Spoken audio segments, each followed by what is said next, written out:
اہل سنت ہونے کے ناطے میں فقہی مشرب میں حنفی ہوں.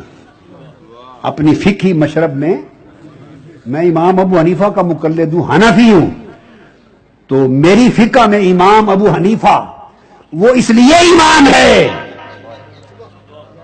میرا فقہ کا امام حضرت امام ابو حنیفہ اس لیے میرا امام ہے کہ وہ امام جعفر صادق اور امام محمد باقر کا غلام ہے.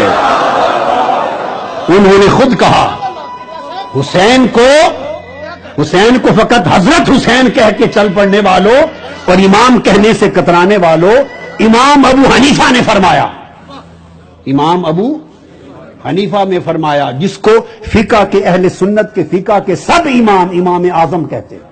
انہوں نے کہا لولا السنتان لہلک النعمان، خدا کی عزت کی قسم اگر امام محمد باقر اور امام جعفر صادق کے قدموں میں جو میں 2 سال بیٹھا، اگر میری زندگی میں وہ 2 سال نہ ہوتے تو میں ہلاک ہو گیا ہوتا. ارے یہ گھرانہ تو یہ تو وہ امام ہیں، یہ وہ امام ہے جو ان کے قدموں میں 2 سال بیٹھ جائیں وہ امام اعظم بن جائے، جو ان کے قدموں میں بیٹھ جائیں امام ہو جائیں. تو مجھے تو خدا کی عزت کی قسم امامت سے اوپر چونکہ نبوت ہو نہیں سکتی، نبوت ہو نہیں سکتی، ختم نبوت ہے. حضور کے بعد کوئی کسی کو نبی کہے کافر ہوگا. نبوت ہو نہیں سکتی، اور امامت سے اوپر کوئی اور لفظ نظر آتا میں حسین کو امام نہ کہتا، وہ لفظ کہتا.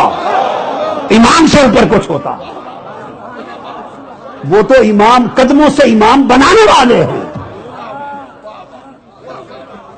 یہ تو فاطمۃ الزہرا کا گھرانہ ہے، جو ان کے در پہ سائل ہو جائے امام ہو جائے. وہ تو امامت خیرات جگہ مومنوں کے درمیان ہے صدا دھڑکنوں کے درمیان گونج رہا ہے بس ایک نام، حضرت امام حسین علیہ السلام.